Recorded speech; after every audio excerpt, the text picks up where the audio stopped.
you want us to be, so that you will be glorified in this world. In Jesus' name, amen.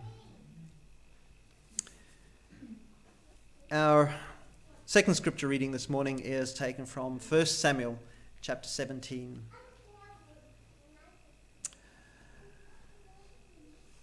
"Don't worry about this Philistine," David said to Saul. "I'll go and fight him." Remember, he was a teen.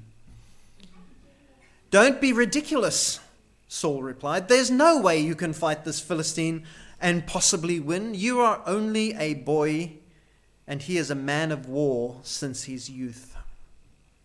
But David persisted. "I have been taking care of my father's sheep and goats," he said. "When a lion or a bear comes to steal a lamb from the flock, I go after it with a club and rescue the lamb from its mouth. If the animal turns on me, I catch it by the jaw and club it to death.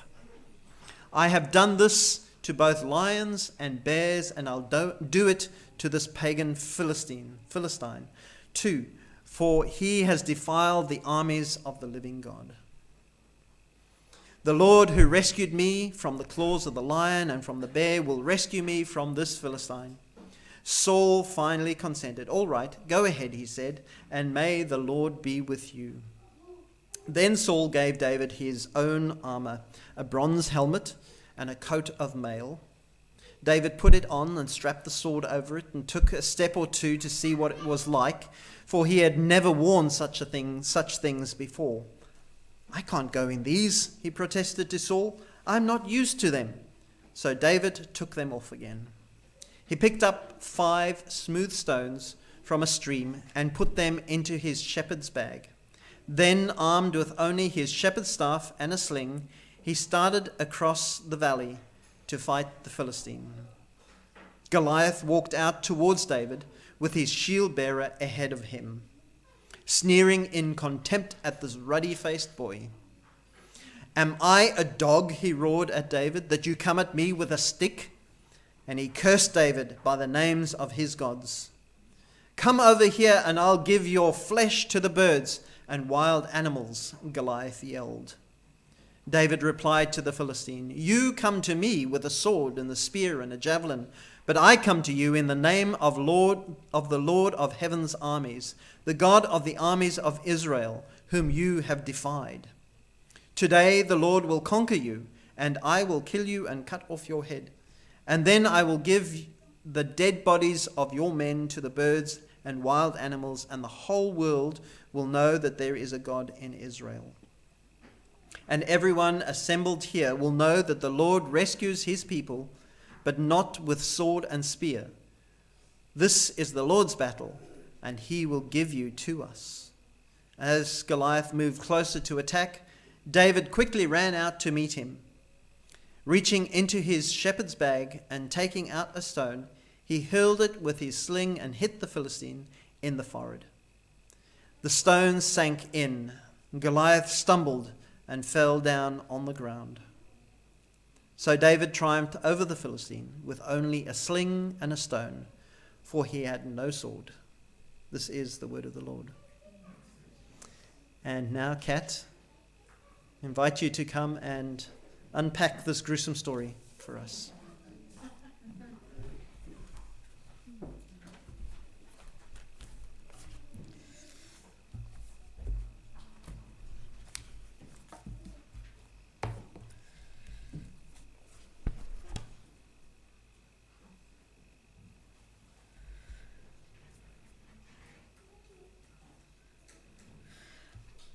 So just before I start, I hope everyone has one of these. We have a couple spare if you haven't picked yours up yet. But this is officially the start of our S.H.A.P.E series. And so today we're looking at our first one, which is experience, E for experience. And I just wanted to remind you that this is the handout that goes with this particular session and helps you to think about your experience and how God might be able to use that for what he's doing in the world. And also that in our home groups, we're going to kind of unpack that handout a little bit and this theme, this idea of experience a little bit more.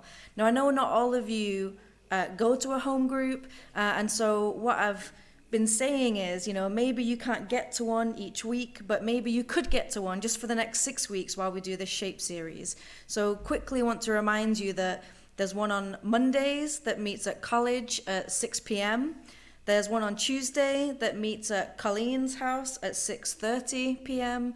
There's one at Lynn's that meets at her house at 6:30 on a Wednesday. And there's also an online one, a Zoom one, that meets at 8 p.m. And Richard leads that one. And that's the same Zoom details that you would use to join the service on a Sunday. And so if you can get to that, please do, and it will help. If you can't get to it, that's okay, and please don't feel like you can't join in if you can't get to a home group. You are still able to do the handouts in there, and that will help as we think about our S.H.A.P.E for God's service. And it could even be that you meet with a friend maybe during the week for a coffee, and you can kind of discuss between yourselves and talk about that sheet there. So that was just kind of a reminder for that. And but now we're going to talk about experience. So first of all, I want you to just take a second and I want you to think about everything you've done this week. You can close your eyes if that helps you, but we're just going to have a moment and I just want you to think about all that has happened this week.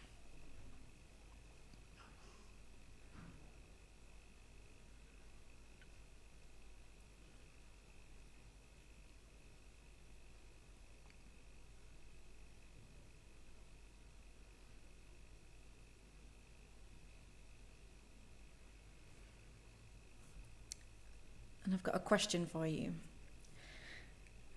Which of those experiences or actions or happenings were for God's service? As you think about all that happened this week, which ones of those would you kind of pick out and be like, that was for God? There's a 17th century priest who was also a poet called George Herbert. And he said this, teach me, my God and King, in all things thee to see, and what I do in anything to do it as for thee. A servant with this clause makes drudgery divine, who sweeps a room as for thy laws, makes that and the action fine. In other words, anything we do, no matter how mundane or how spectacular, no matter if no one sees it or if we're doing it in front of thousands of people, if we commit it to God and do it for his sake, then it becomes a part of our service to God. Paul, in his letter to the Corinthians, he says, whatever you do, do it all for the glory of God. And there's something to be said for approaching life in this way. And as I was writing this sermon for today, I was really challenged actually by this idea. Because, in the things I do in my role as a pastor, it's very easy for me to see God in that and to think about God and to know that what I'm doing is for God. And this is kind of confession time with my other boss at the back of the room. But sometimes, my other role, working as in the office at NTC, sometimes that's a bit harder. When I'm clearing out storage closets or fixing smoke alarms or doing data entry or testing keys, I turned hundreds of keys the other day, testing keys. That's not something actually where I'm like, and I'm going to turn this key for God's glory, and I'm going to try and fix this alarm for God's glory, and I'm going to register these students for God's glory, right? That's something that doesn't come quite as naturally. And so I was thinking about this and kind of challenged myself that this is something that I need to think more about, because can you imagine if we did everything in that way? If you were like, I'm going to wash these dishes as though I'm washing them for Jesus, or, these kind of mundane things, as well as the big important things, and with the big important things and more responsibility, perhaps we tend more to be like, because we know we need God, right? We're like, please help me with this, it's big and it's going to need a lot. But with those other everyday kind of normal tasks, but what would it be like if actually we were to kind of say, I'm going to do this and I'm going to do it as though I'm doing it for God and for his glory. And perhaps that would help us to see God more in our everyday things and not just in those kind of obviously God things. So our experience of God is important. And our relationships with people, our knowledge of them, it mainly comes from our experience of them or what we hear secondhand about other people's experience of them. And it's much the same in our relationship with God. We experience God at work in our lives, and we've heard about that this morning during our sharing and testimony time. We hear other Christians talking or writing about their experience of God. We inherit the traditions and experience of God handed down by the worldwide church for over 2,000 years. And of course, our knowledge of God is shaped and tested by the Bible, much of which consists of stories of people's experience of God and their reflections of this experience and how that worked its way out in their lives and the lives of their community. And this is not surprising, or it shouldn't be surprising, since we believe in a God who chose to reveal themselves most clearly through the life, death, and resurrection of a human being in the incarnation of Jesus Christ. God chose to enter into and share our human experience and to reveal himself through that. But how good are we at recognizing God in our everyday experiences of life? And so what if we were to make a habit of pausing at intervals throughout our day, or spending time at the end of each day and asking ourselves, where can I see God in all of this? How might God be at work here? What is God trying to show me about God, about myself, about other people? And this is where our kind of devotional life and spiritual discipline, spiritual practices can really help us to see God at work in the everyday things of life. There was one in particular, so at the weekend, last weekend, I talked a little bit about spiritual discipline, spiritual practices, and then just sent the ladies out to practice a couple of them. And one of them is practicing the presence of God. And so it's this idea just of knowing that God is at work kind of in and through everything. And so how intentional are we about trying to kind of pay attention to that? An example was, when the phone rings, before we answer it, could we pause and just a very simple prayer, Lord, here I am, help me to listen. And then you pick up the phone. Just really simple things like that. Before you enter a room, to teach or to treat a patient, can you just be like, Lord, here I am, use me, or God, help me to see you in this room, just before you kind of enter, before you go in. And this is an important part of growing in maturity as a Christian and deepening our relationship with God by experiencing God in our everyday life, by looking for God not just in church on a Sunday or when we read the Bible or at home group, but when we're at the store or school or work, when we're doing the dishes, when we're at the gym, when we're out for a walk, seeing God in the really good moments of life, but also seeing God in those really hard experiences of life. Because God is at work in all areas of our lives and wants to use all of our experiences for his good purposes. So let's think about how God uses our experiences. So our experiences, they shape us, whether we want them to or not, whether we recognize it or not. Our experiences, the good ones and the bad ones, they shape us into the unique person that we are. And God longs for that unique person to join him in his kingdom work in particular and special ways.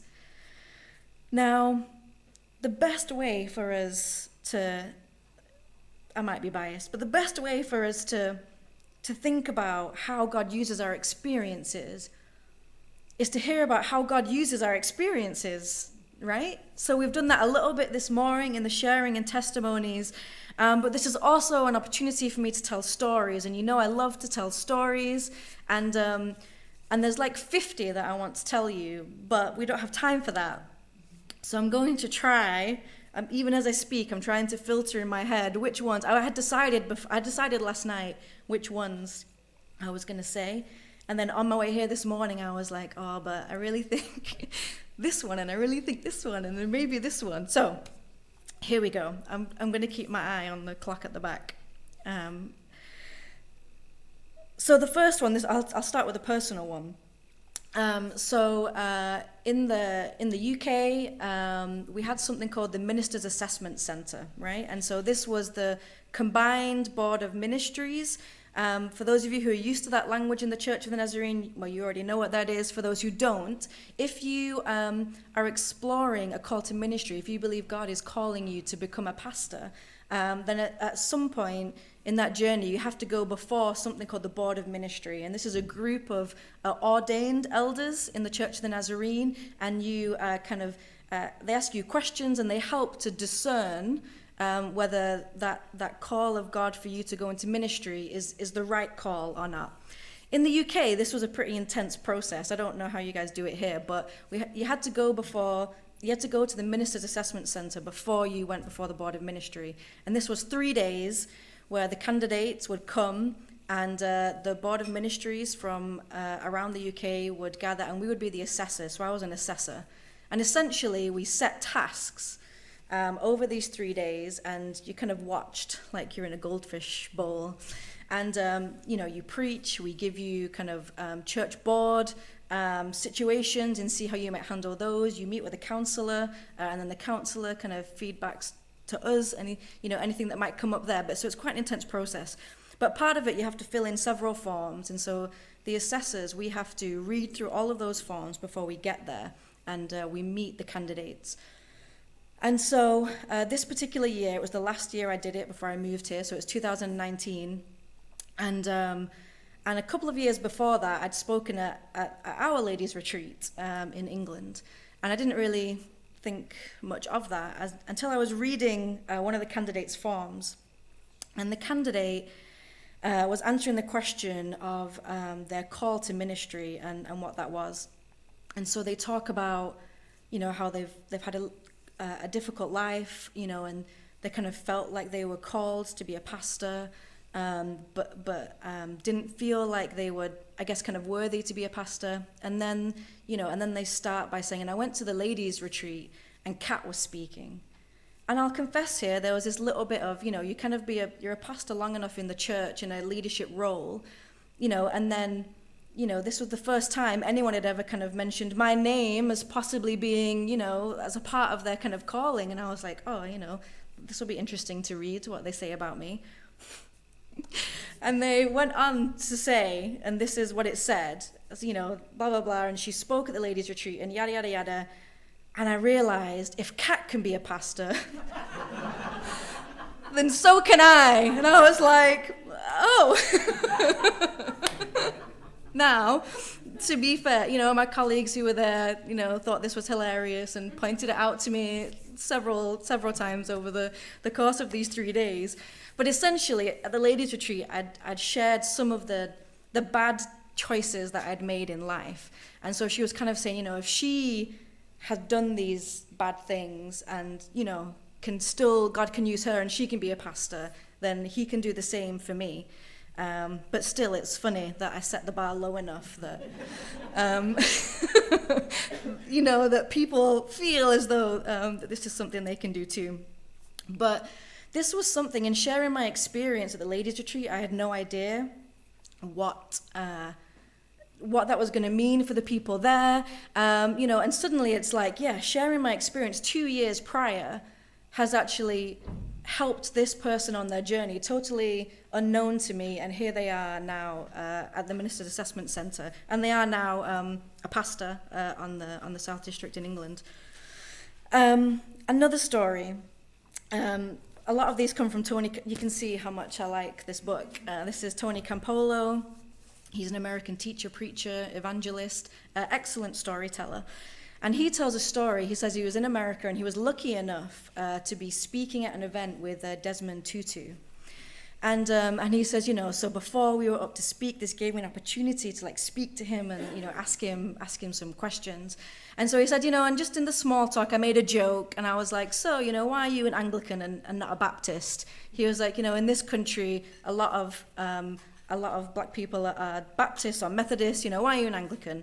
And Tony kind of does this. He's a Baptist and he makes jokes about why is everyone not a Baptist?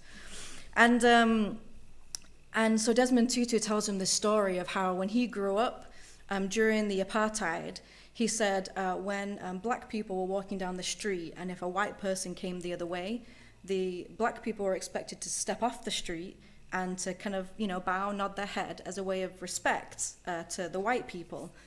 And he said, one day I was walking down the street, meet with my mother, and this tall white man dressed in a suit came walking up the street towards us.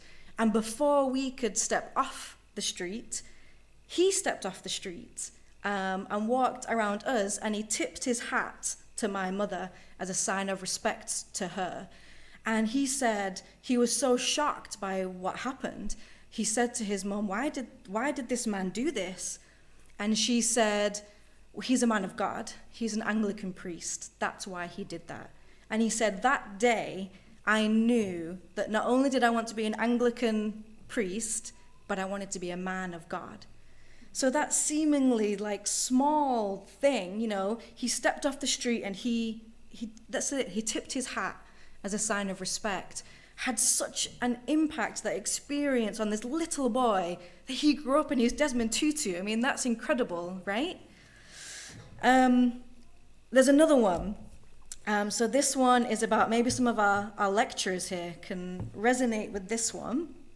So this is a story that Tony Campolo tells about a young professor. He got his PhD in English literature, and so he taught English literature at S.H.A.P.E University. And it says one day he walked into the academic dean's office and he just said, I'm not going to be back on Monday, I quit. And the academic dean said, you can't just walk out on your contract. If you leave now, you're leaving teaching. If you just walk away from a contract like this, you're going to be blackballed, you're going to be blacklisted, you're not going to be teaching again. So make sure this is what you want to do, if this is what you're going to do. And he says he kind of shrugged his shoulders and he was like, okay, it's fine. And he says, I'm quitting. And so his mom phones Tony. And she's kind of panicked, and she's like, he said he's quit, you've got to talk to him. What else is he going to do with a PhD in English literature if he's not going to teach, English literature at university? He's throwing his whole kind of career away. And so, Tony says a little reluctantly, but I did say I would go and speak to him. So I went to his loft, living in New Jersey at the time, and I went and I spoke to him.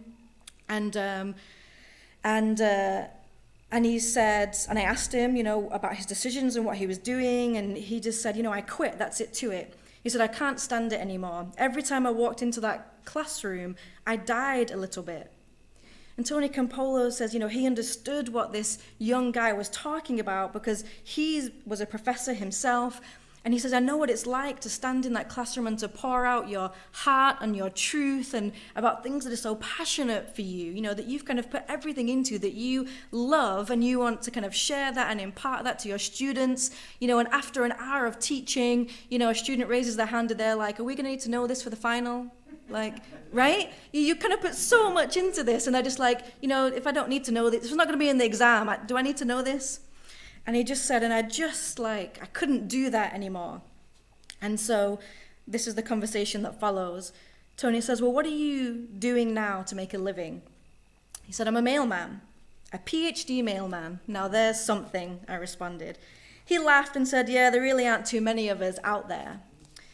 And being raised on a Protestant ethic, I then said, well, if you're going to be a mailman, be the best mailman that you can possibly be. I'm a lousy mailman, he answered. laughing. He said, everybody else in my post office gets the mail delivered by 2:30 in the afternoon, or 3 at least. I never get it delivered until about 5. Well, what takes you so long? I inquired. I visit, he said. You can't imagine how many people on my route never got visited until I became the mailman. There are interesting people on my route who are interested in literature. There are hurting people who need the comfort that comes from the great poets. There are people who read and want to share what they've learned, and I can't go to sleep at night. And when I asked him why, he said, well, it's hard to sleep after you've drunk 20 cups of coffee visiting people. And he goes on to say he wasn't surprised to find out the following year that everyone on his route threw a surprise birthday party for him when it was his birthday. So there's something here to learn about experience, right? So he loved English literature and studied it and devoted himself to it and got his PhD in it because he wanted to teach it. There's not much else you can do with a PhD than, kind of teach and impart that to other people. But that didn't work out. That isn't what happened. He became a mailman. You don't need to use your experience, right, with a PhD in English literature as a mailman. We're wrong. Yeah, God used that still in his role as a mailman.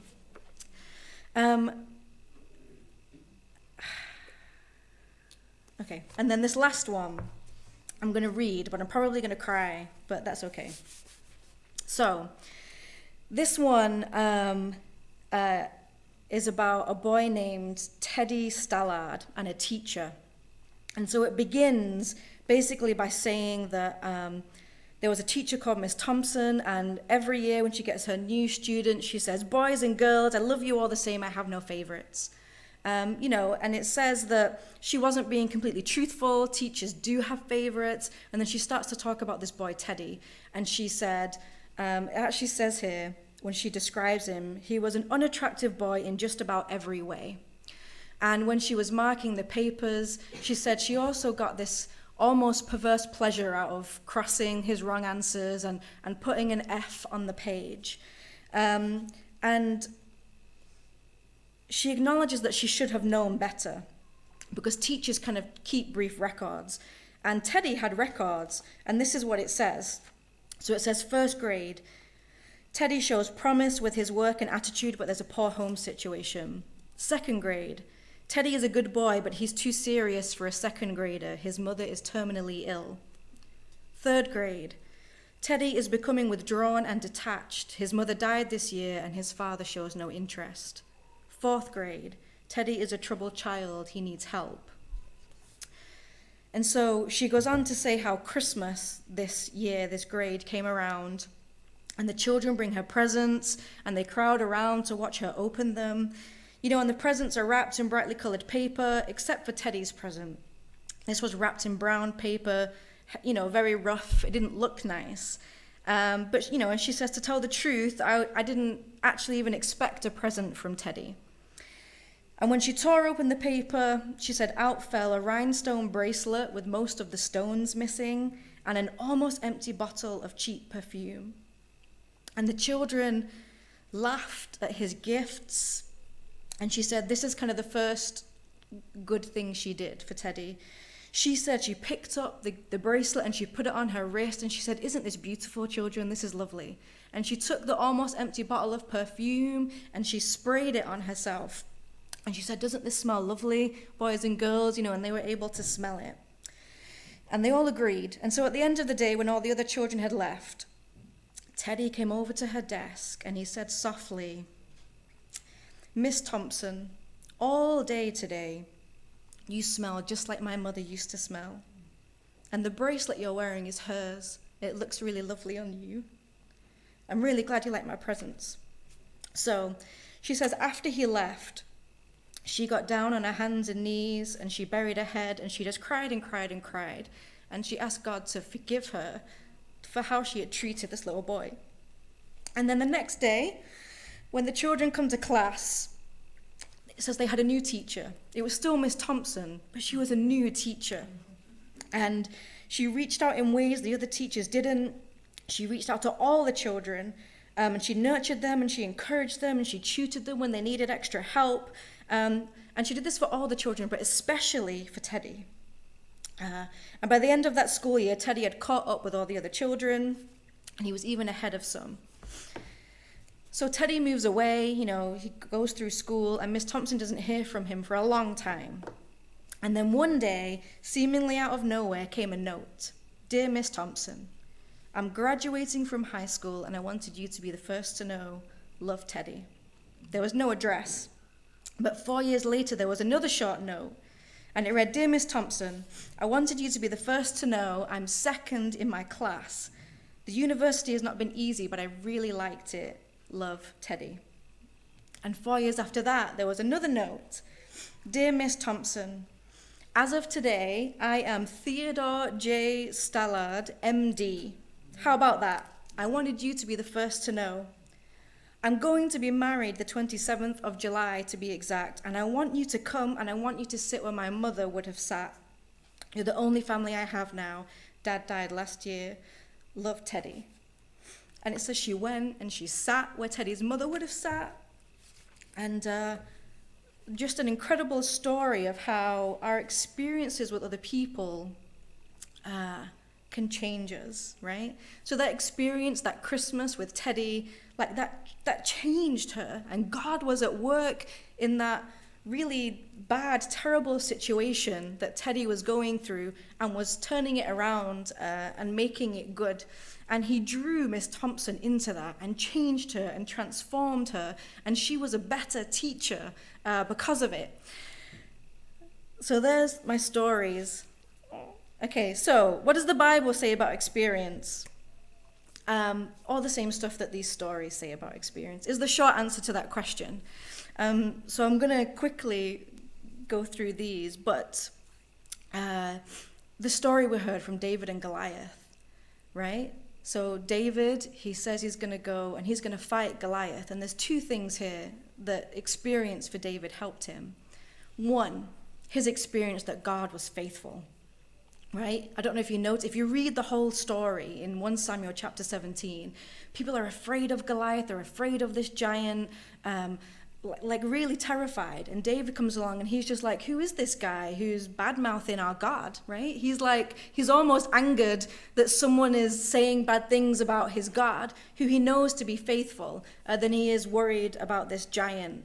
And he says, I'm gonna fight him. Like the faithfulness of God in his life leading up to this moment, his faithfulness of God with him in his field as a shepherd, fighting bears and lions, protecting the sheep, is what enabled David, knowing that that same God is with him in the field, is with him when he faces Goliath, is what gives him this courage to say to Saul, to say to the king, like, I'll go and fight him. And he says, okay, here you go. Here's my armor. Here's my sword. David's never used a sword before.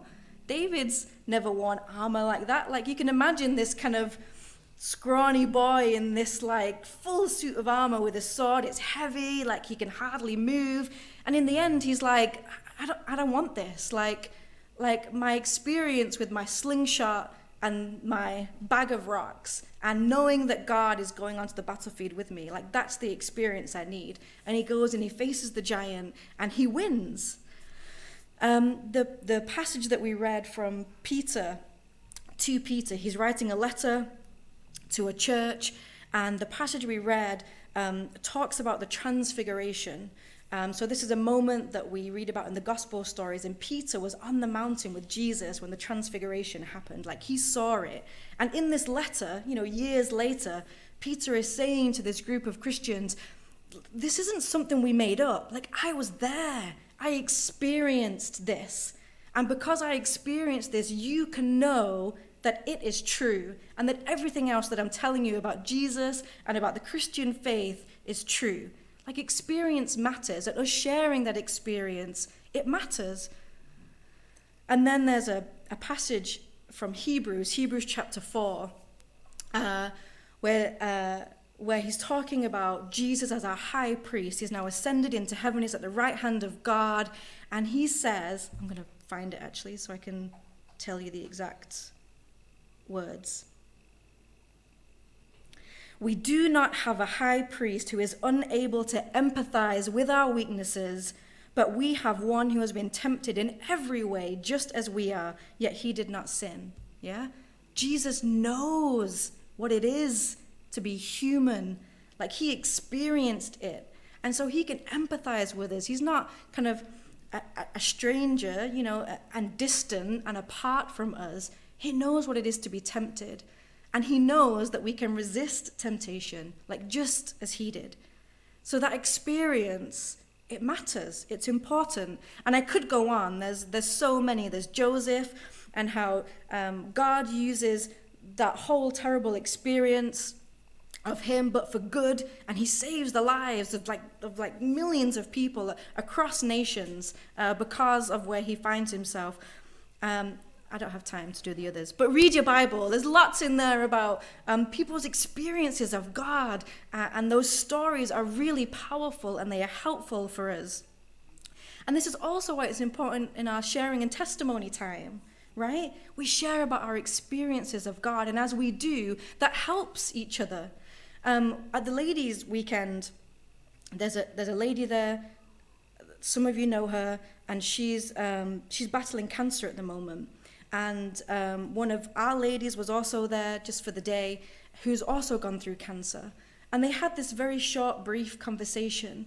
But later on, Megan said to me, I was so grateful to have that conversation with someone who's also been through cancer and survived and kind of knows what I'm going through. And so just sharing that experience, it helps. It helps other people, and God uses it and works in and through it. There are a couple of dangers of experience that I'm going to say very quickly and briefly. But if you want to know more about it, you can come and ask me. So one is, some experiences can scar us, and they damage and distort the way we behave, or the way we treat others, or the way we respond to others. When you have those particularly bad experiences, it is important to seek healing and restoration from that. And that can take time. I'm not diminishing that, but if we're not careful, then something bad that happens to us can impact the way we respond to other people, the way we treat other people, and the way we react. There was something that happened just over the weekend, and someone reacted quite strongly to another person, and as they were talking, they mentioned a specific event, and I was like, well, when did that happen? And they said it was 20 years ago, so they're still like reacting to people because of something that happened 20 years ago. Number two, if you've had a lot of experience doing a particular task or activity, you might find yourself in a rut with the way that you do it. And you find yourself kind of just going through the motions, and actually you stop learning, you stop growing, you stop trying to discover better approaches, and you can become inflexible with our experience. The third one is similar, but if we are experienced and good at something, and we know that we're good at it, whether it's mending things or parenthood or leadership, there's always a danger that we can become complacent or arrogant, assuming that our way is the best way or the only way to do something. And then we can be in the danger of devaluing or ignoring other people's experiences. And then the final one, sometimes we can tend to stick to what we're experienced at because it's safe and it is comfortable, and that can affect how we serve God. We only offer to serve God in the ways in which we feel comfortable and experienced. We don't want to fail or look a fool, but sometimes God wants us to launch out in faith and try something completely new. And often as we dare to do this, our faith and trust in God will grow. And often God develops new gifts and abilities in us to cope with a new situation. And sometimes it may feel like failure or foolishness, or sometimes when we do fail, we can learn through that experience. But when God does lead you into something new and unknown, you can trust that God is not going to abandon you, and he's going to lead you through it. If I told God that I would only serve him in ways that I knew and was comfortable with, like, I would not be standing here today. When God told me he wanted me to be a pastor, I resonate with Moses. I was just like, I'm the wrong person. I don't know the Bible enough, and I'm not, good with people. All these things. I was just like, here's a list of all of the reasons why you've asked the wrong person to do this. And he was like, nope. this is what I want for you. This is what you need to do. This is who I created you to be. And so, I just kind of eventually surrendered and trusted him. And like, here I am, and God was right. But if I'd said to him, actually, I only know these things, and I'm only going to do the things that I know and I'm experienced in, I wouldn't be here today. So our past experience can be a good indicator of how God may be able to use us in his kingdom work in big ways, and those moments that might seem small or insignificant. But watch, it does not restrict how God is wanting to work in you and through you and around you now. Right? We go through different seasons in life, and circumstances change, and the areas and communities in which we serve change. And so God may well be changing how he wants to work in you and through you. So hopefully you've seen this morning that God is at work in every area of our lives, and that God can use our experiences, no matter how significant or not they may seem to us, for his kingdom work here and now. Let's pray.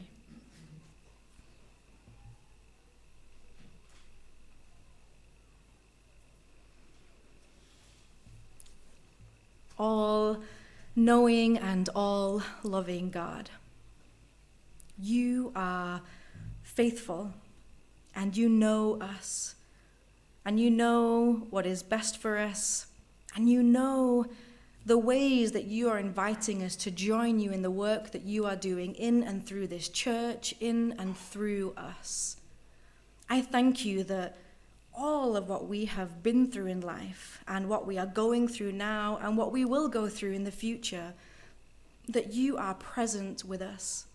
You do not abandon us, and you are always at work, restoring what is broken and bringing good out of difficult situations.